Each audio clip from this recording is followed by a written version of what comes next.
Descubrí que mi esposo tenía un hijo secreto con su mejor amiga, pero la prueba de ADN reveló algo que nadie esperaba.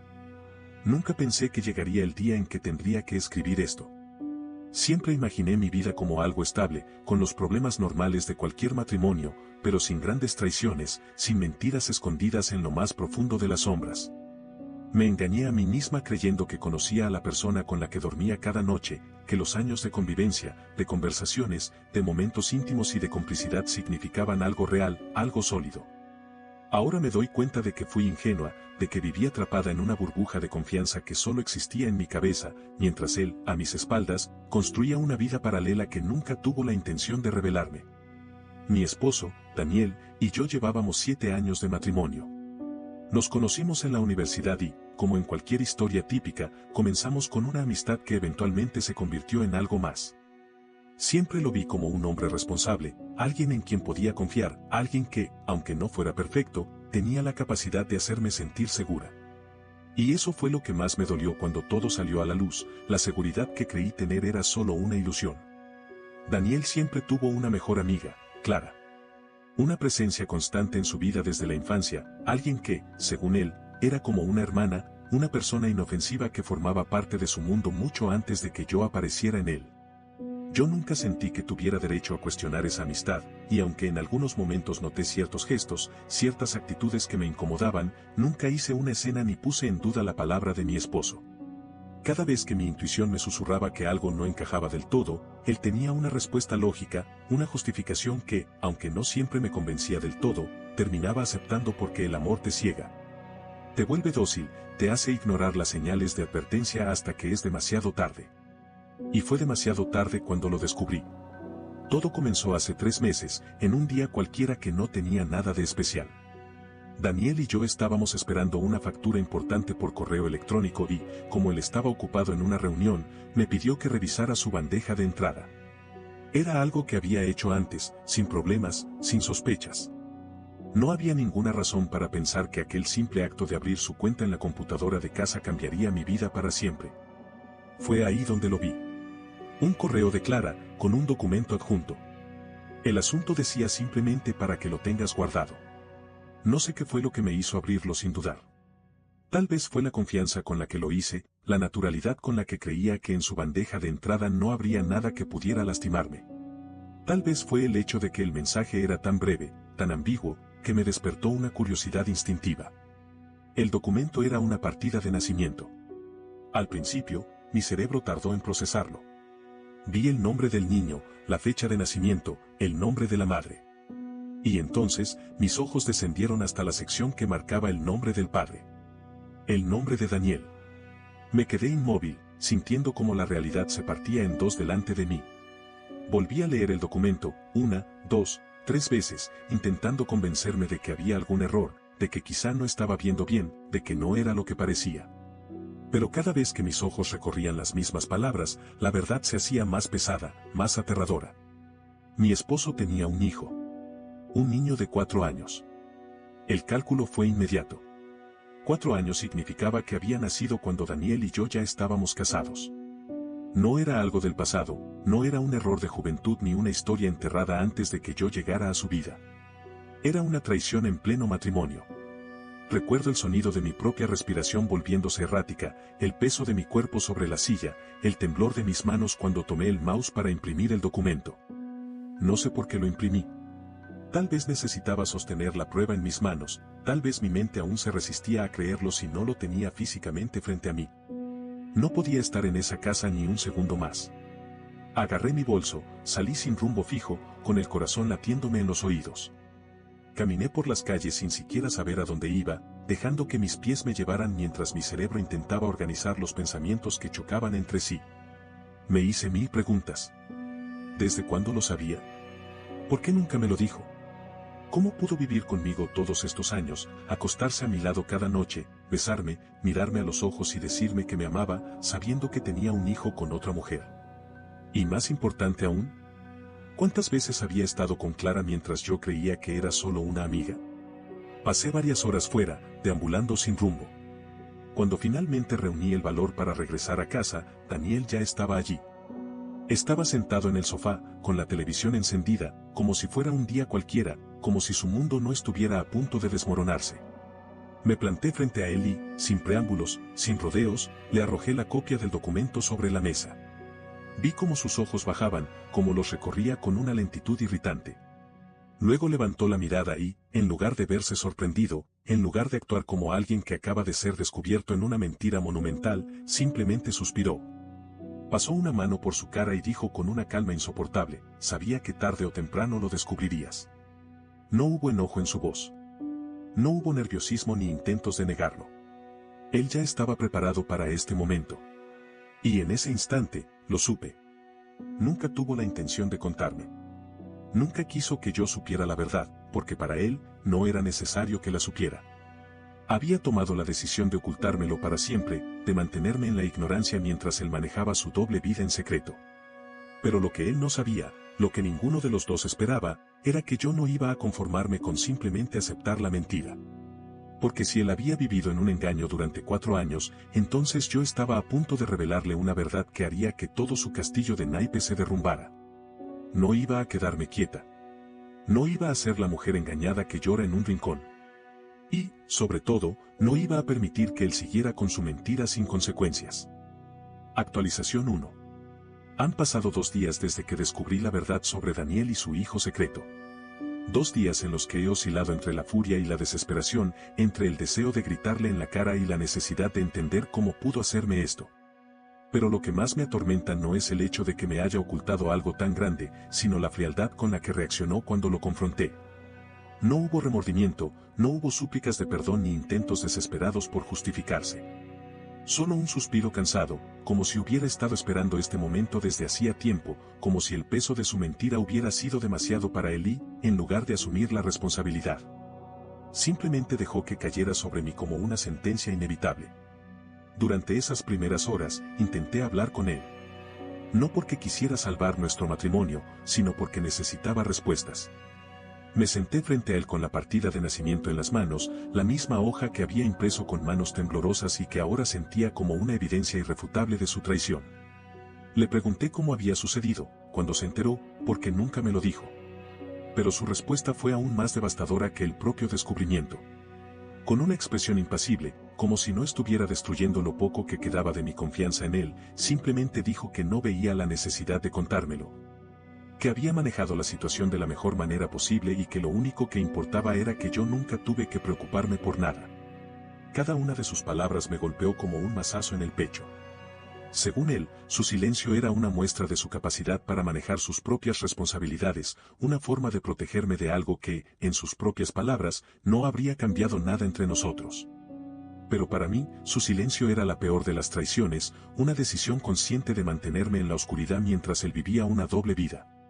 No podía entender cómo había logrado mirarme a la cara cada día sabiendo lo que ocultaba, cómo había compartido la misma cama conmigo mientras, en algún otro lugar, había un niño al que había reconocido como suyo sin siquiera considerarme lo suficientemente importante como para saberlo. Pero la peor parte vino cuando le exigí una prueba de ADN. No porque dudara de que el niño fuera suyo, sino porque necesitaba pruebas, necesitaba un papel con su nombre y el del niño. Algo que hiciera tangible la traición y me permitiera tomar una decisión sin dejar espacio para las dudas. Esperaba que se negara, que intentara convencerme de que no era necesario, pero su reacción fue lo que más me desconcertó. No mostró resistencia. No se enfureció. Simplemente asintió y dijo que estaba bien, que si eso me haría sentir mejor, lo haría sin problemas.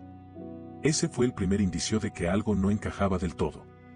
En ese momento, no lo cuestioné demasiado, cegada por la rabia y la necesidad de aferrarme a cualquier mínima posibilidad de obtener justicia.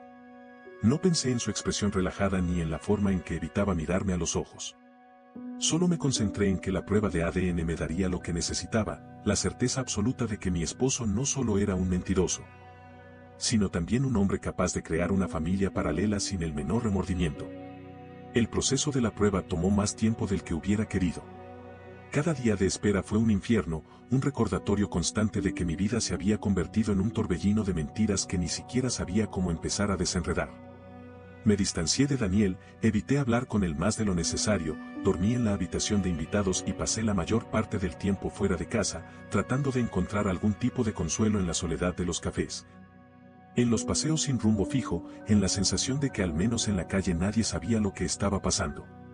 Pero la verdad siempre estaba ahí, esperándome en cada rincón de mi mente, recordándome que en cualquier momento recibiría los resultados que confirmarían lo que ya sabía. Cuando finalmente llegó el sobre con la prueba de ADN, sentí que el mundo se detenía por un segundo. Me senté en la mesa del comedor con las manos temblorosas, mirando el sobresellado como si contuviera una bomba de tiempo. Daniel estaba en la casa, pero no en la misma habitación. No había preguntado por la prueba en días, no había mencionado nada al respecto, como si prefiriera ignorar la inminente explosión que se avecinaba. Abrí el sobre con dedos temblorosos, desdoblé la hoja con un nudo en la garganta y recorrí las líneas impresas con una mezcla de miedo y resignación. Pero lo que encontré no fue lo que esperaba. El resultado era claro, definitivo, imposible de ignorar. Daniel no era el padre del niño. Me quedé en shock, incapaz de procesar lo que estaba viendo. Durante días, me había preparado para confirmar su traición, para enfrentar la realidad de que mi esposo había tenido un hijo con otra mujer mientras estaba casado conmigo. Pero lo que tenía frente a mis ojos cambiaba por completo la narrativa. No era su hijo. Nunca lo había sido. Sentí que mi respiración se volvía errática, que el papel temblaba en mis manos mientras mi mente trataba de encontrar una explicación lógica. ¿Cómo era posible? La partida de nacimiento tenía su nombre.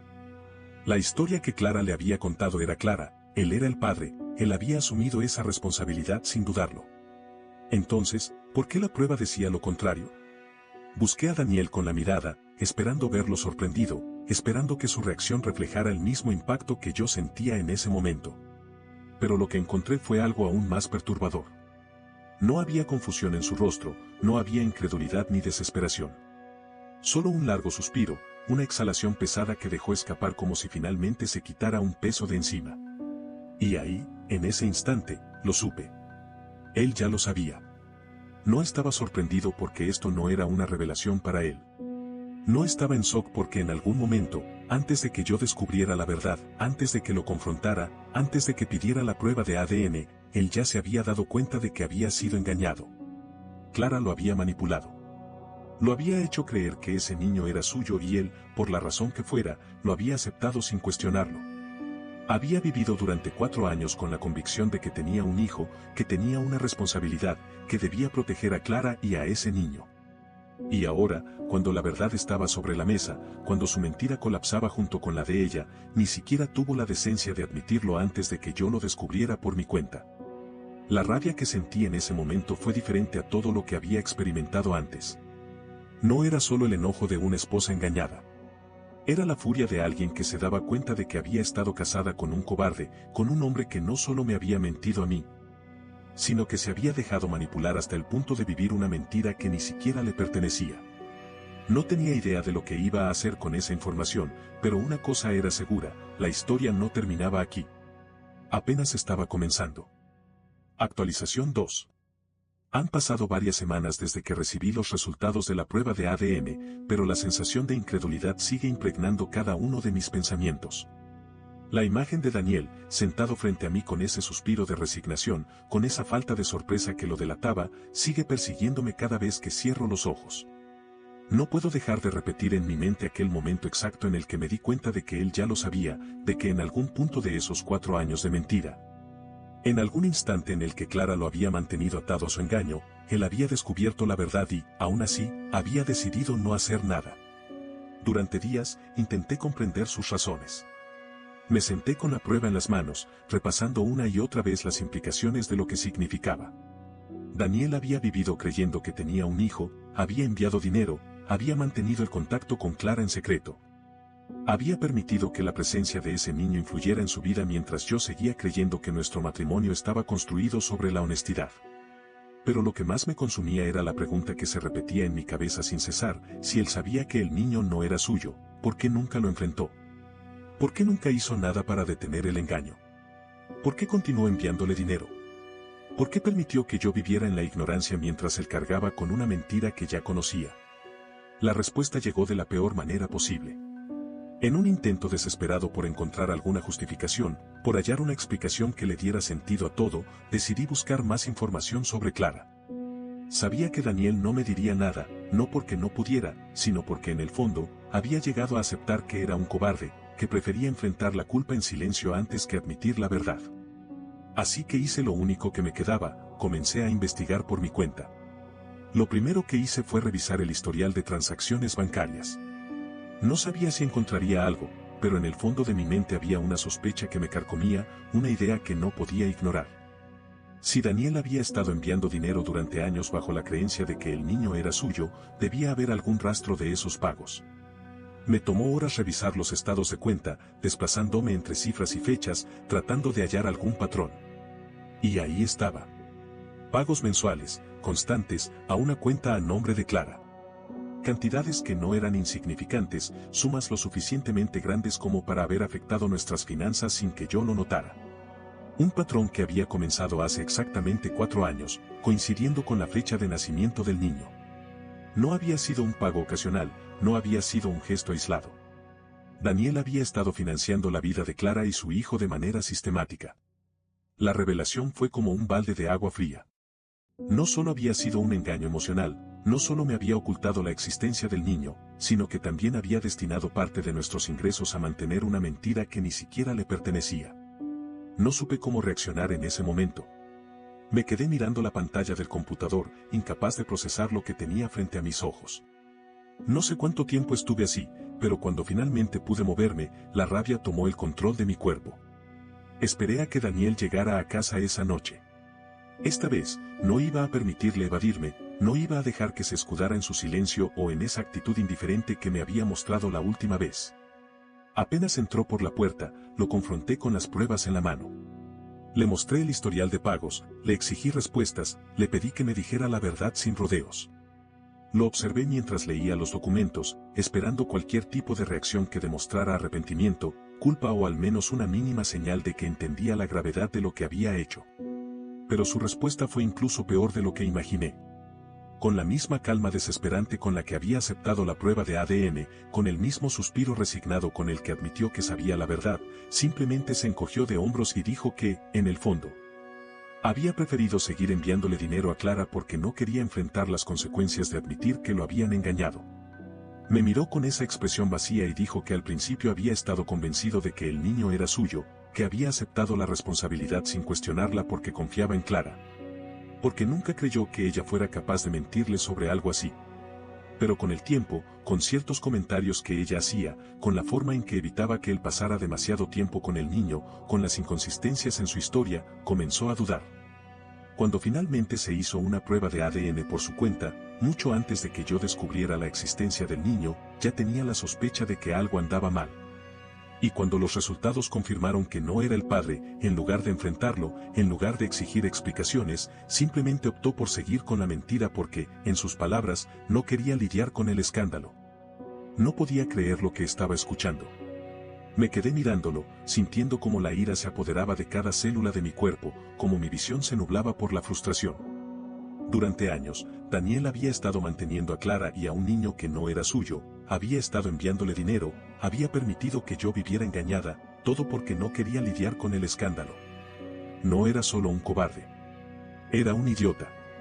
No tenía palabras para describir lo que sentía en ese momento. La traición ya era suficiente, pero saber que había seguido con la mentira por pura comodidad, por evitar una confrontación, por no querer admitir que había sido un tonto que cayó en una trampa obvia, me resultaba imperdonable. Y entonces, en medio de mi furia, en medio de la incredulidad que aún no lograba procesar del todo, comprendí que había algo más en la historia, algo que Daniel no me estaba diciendo. ¿Por qué si Clara lo había manipulado para que creyera que el niño era suyo, quién era realmente el padre? ¿Por qué habría mentido Clara? ¿Por qué habría escogido a Daniel específicamente para engañarlo? Actualización 3. Habían pasado varios días desde mi última confrontación con Daniel y, aunque la rabia seguía latente en cada uno de mis pensamientos, había algo que se abría paso por encima de todo, la necesidad de respuestas. No me bastaba con saber que mi esposo había sido un cobarde que permitió que Clara lo manipulara durante años, ni con descubrir que, aún después de conocer la verdad, siguió alimentando la mentira por pura conveniencia. No, nada de eso era suficiente. Porque todavía quedaban demasiadas preguntas sin responder, demasiados cabos sueltos que no me dejaban dormir por las noches. Demasiadas dudas que me atormentaban con la misma insistencia con la que la lluvia golpeaba mi ventana cada madrugada. El pensamiento que más me perseguía era el mismo que había surgido la noche en que Daniel confesó su pasividad en todo el asunto. Si él no era el padre del niño, entonces ¿quién lo era?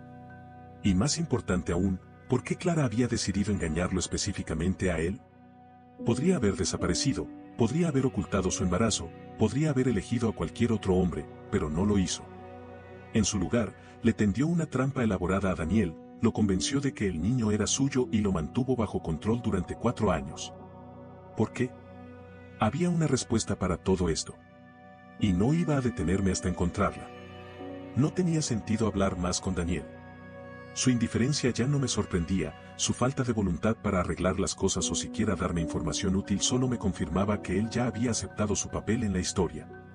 Yo, en cambio, no estaba dispuesta a resignarme. Así que tomé la única decisión lógica, enfrentar a Clara directamente. El problema era que no tenía una razón legítima para exigirle respuestas. No podía simplemente aparecer en su puerta y acusarla de ser una manipuladora sin pruebas que respaldaran mi teoría. Pero lo que sí tenía eran años de convivencia con Daniel, suficientes como para haber escuchado, más veces de las que quisiera admitir, cómo hablaba de ella con una familiaridad excesiva, como mencionaba pequeños detalles de su vida que se le escapaban de manera casual en medio de una conversación. Entre todos esos recuerdos dispersos, logré encontrar lo que necesitaba. Clara tenía una rutina establecida. Siempre iba al mismo café los martes y jueves por la mañana, un pequeño sitio en el centro donde, según Daniel, le gustaba sentarse junto a la ventana con su laptop y un café con leche sin azúcar. Era una costumbre de años, algo que él mencionó en tantas ocasiones que se quedó grabado en mi mente sin que yo le prestara demasiada atención en su momento. Pero ahora, ese dato insignificante se convertía en mi mejor oportunidad. Llegó el jueves y me dirigí al café con una determinación fría y calculada. No sentía nerviosismo, ni miedo, ni duda. Solo una necesidad absoluta de descubrir la verdad, sin importar lo que tuviera que hacer para conseguirla. Me aseguré de llegar antes que ella, elegí una mesa lo suficientemente cerca como para observarla sin que fuera obvio, pedí un café y esperé. No tardó en llegar. Vestía con la misma despreocupación con la que siempre la había visto, con su cabello recogido en un moño alto y una bufanda suelta alrededor del cuello. Parecía completamente ajena al huracán que había desatado en mi vida, a la destrucción que había causado con sus mentiras. La observé mientras hacía su pedido, mientras se acomodaba en su mesa de siempre, sacaba su laptop y comenzaba a escribir. La tranquilidad con la que se desenvolvía solo aumentó mi rabia, pero me obligué a mantener la calma. Esperé unos minutos antes de levantarme y acercarme a su mesa. No le di tiempo de reaccionar, simplemente me senté frente a ella con mi café en la mano y una sonrisa tensa que apenas lograba contener la furia que hervía dentro de mí. La expresión de Clara pasó del desconcierto a la incomodidad en cuestión de segundos, pero no dije nada de inmediato. Dejé que la tensión se instalara entre nosotras, que el peso de mi presencia la obligara a ser la primera en hablar. Después de unos segundos de silencio incómodo, finalmente alzó la vista de su laptop y, con una voz que intentaba sonar casual, preguntó qué hacía allí. No perdí el tiempo con rodeos. Le dije que sabía la verdad, que Daniel no era el padre de su hijo y que ella lo sabía desde el principio. No levanté la voz, no hice una escena, no le di ninguna oportunidad de huir de la conversación. Solo la observé fijamente mientras le dejaba caer las palabras como un golpe certero. La reacción de Clara fue inmediata. Sus ojos se abrieron apenas un poco, un gesto mínimo pero lo suficientemente revelador para alguien que estaba prestando atención a cada uno de sus movimientos. Luego, en un intento de recuperar el control de la situación, se encogió de hombros y murmuró que no sabía de qué estaba hablando. No le di tregua. Me incliné ligeramente sobre la mesa, bajé la voz y le dije que sabía que ella había elegido a Daniel a propósito, que lo había manipulado para hacerle creer que era el padre de su hijo. Le pregunté por qué. Le pedí que me explicara por qué, de entre todos los hombres del mundo, lo había elegido a él para cargar con una mentira que no le correspondía. Fue en ese momento cuando vi cómo su postura cambiaba. Su respiración se volvió más profunda, su mandíbula se tensó y sus dedos se aferraron a su taza con más fuerza de la necesaria. Sabía que la había acorralado. Hubo un largo silencio antes de que finalmente hablara. Con un tono más bajo, como si estuviera decidiendo cuánto estaba dispuesta a confesar, Clara dijo que no era tan sencillo como yo creía. Le pedí que me lo explicara. Hubo otro silencio. Y entonces, con un suspiro pesado, Clara admitió que sí, que había mentido sobre la paternidad del niño, que desde el principio supo que Daniel no era el padre, pero que había tenido sus razones para hacerlo. No esperaba que fuera tan fácil de admitir, así que su repentina sinceridad me dejó momentáneamente sin palabras. Pero antes de que pudiera recuperarme, ella continuó hablando. Dijo que cuando quedó embarazada, el verdadero padre del niño no quiso saber nada de ella, que la dejó completamente sola, que no quería asumir ninguna responsabilidad. Y entonces, en su desesperación, buscó a alguien que sí lo hiciera. Y ese alguien fue Daniel. Le pregunté quién era el verdadero padre. Se quedó en silencio. La miré fijamente, esperando una respuesta que no llegó. Pero su silencio lo dijo todo. Y en ese instante, supe que la verdad era mucho peor de lo que imaginaba. Actualización 4. No dormí esa noche. No pude. Me quedé sentada en el sofá, con la mirada perdida en el vacío, sintiendo como la conversación con Clara se repetía una y otra vez en mi cabeza como un eco incesante. Cada palabra, cada pausa, cada gesto que hizo mientras intentaba justificar lo injustificable, se grabó en mi memoria con una claridad insoportable. Pero de todo lo que dijo, de todas las verdades a medias que dejó caer con su tono mesurado y su actitud de víctima, lo que más me perturbaba era lo que no dijo. Porque cuando le pregunté quién era el verdadero padre de su hijo, no respondió. No me dio un nombre, no me dio una excusa, no intentó inventar una mentira. Se quedó en silencio. Y su silencio fue mucho más elocuente que cualquier confesión. Me fui del café sin obtener la respuesta que necesitaba, pero con la certeza de que estaba a punto de descubrir algo mucho peor de lo que había imaginado. No podía explicar cómo lo sabía, pero lo sentía en lo más profundo de mi ser. Había algo que Clara ocultaba, algo que iba más allá de una simple manipulación, algo que la hacía incapaz de pronunciar ese nombre. Y si no lo decía, era porque ese nombre lo cambiaba todo. Al día siguiente, mi determinación era absoluta. No podía permitir que este misterio siguiera consumiéndome, no podía quedarme con los brazos cruzados mientras Clara seguía controlando la narrativa con su silencio. Si no iba a decirme la verdad, entonces la encontraría por mi cuenta. No podía volver a Daniel. Su cobardía había quedado expuesta en tantas capas que ya ni siquiera valía la pena intentar sacarle algo útil. Si él no había investigado antes, si él no había tenido el mínimo interés en conocer la verdad cuando descubrió que el niño no era suyo, no iba a tenerlo ahora. Pero yo no era como él. Así que volví a la única pista que tenía, Clara. Comencé a revisar sus redes sociales, sus fotos, sus publicaciones antiguas. No era alguien particularmente activa, pero tenía un historial que se remontaba a varios años atrás. Me sumergí en sus imágenes, en sus comentarios, en cada pequeño detalle que pudiera darme una pista sobre quién estaba en su vida en la época en que quedó embarazada. Pero cuanto más revisaba, más me daba cuenta de un patrón extraño. Antes de su embarazo, Clara solía salir mucho, siempre rodeada de amigos, compartiendo fotos de reuniones, cenas, viajes. Pero en los meses previos al nacimiento de su hijo, hubo un cambio. Las fotos con amigos desaparecieron. Las publicaciones disminuyeron. Su vida en línea se redujo drásticamente, como si de repente hubiera querido borrar una parte de su historia. Ese tipo de cambios nunca son accidentales. Seguí buscando, repasando cada detalle, hasta que encontré algo que se me había pasado en un primer vistazo. Una foto de Clara en una fiesta, tomada unos meses antes de que anunciara su embarazo. Era una imagen común, nada fuera de lo normal, varias personas reunidas en una mesa, sonrisas forzadas, copas de vino en las manos. Pero lo que hizo que mi respiración se detuviera por un segundo fue la presencia de una persona en particular. Un hombre al que reconocí de inmediato. Porque no era un desconocido. Era el jefe de Daniel. Sentí un escalofrío recorrerme la espalda. No quería sacar conclusiones apresuradas, pero había algo inquietante en ese descubrimiento. ¿Por qué Clara eliminó casi todas sus fotos de ese periodo, excepto esa? ¿Por qué ese hombre, alguien que, hasta donde yo sabía, no tenía ninguna conexión cercana con ella, aparecía tan casualmente en una reunión con sus amigos? Necesitaba más pruebas. Así que hice lo que nunca pensé que haría, contraté a un investigador privado. No podía arriesgarme a suposiciones. No podía enfrentar a Clara con teorías sin fundamentos sólidos. Si iba a descubrir la verdad, necesitaba pruebas irrefutables. Y un profesional podría conseguir lo que yo no podía. El investigador tardó menos de una semana en darme una respuesta. Cuando me entregó el informe, sentí que el suelo se abría bajo mis pies. Clara había tenido una relación con el jefe de Daniel. No era una aventura fugaz ni un error de una sola noche. Habían estado juntos durante meses, en completo secreto. Y cuando ella quedó embarazada, él fue el primero en rechazar cualquier tipo de responsabilidad. Fue entonces cuando entendí por qué Clara eligió a Daniel. No fue una decisión al azar. No fue una simple coincidencia. Fue un plan calculado.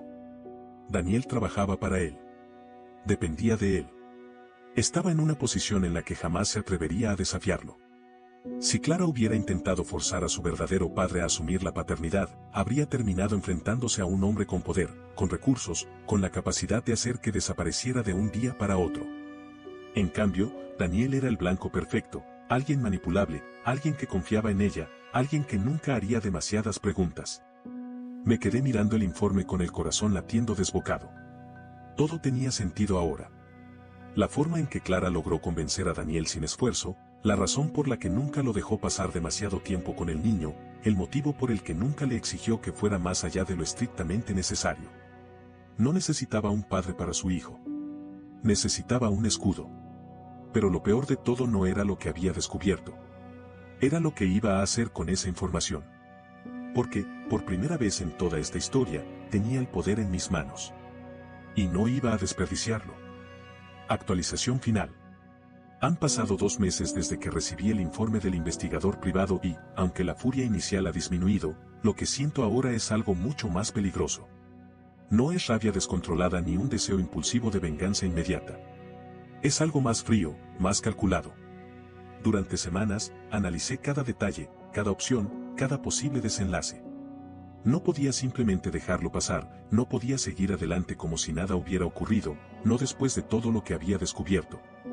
La mentira de Clara no solo arruinó mi matrimonio, sino que también dejó en evidencia la fragilidad de la vida que había construido con Daniel. Él no fue más que una pieza en su juego, un títere enredado en su red de manipulaciones.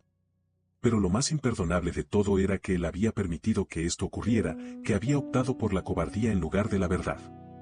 No solo fue engañado, sino que, una vez que supo la verdad, eligió callar, mantenerse en su zona de confort y seguir financiando una mentira que no le pertenecía. Y yo, por años, compartí mi vida con un hombre que prefirió evitar un conflicto antes que enfrentar la realidad. Pero ya no era cuestión de Daniel. Mi mirada estaba puesta en Clara. Ella creía que podía salirse con la suya. Que había elegido el blanco perfecto.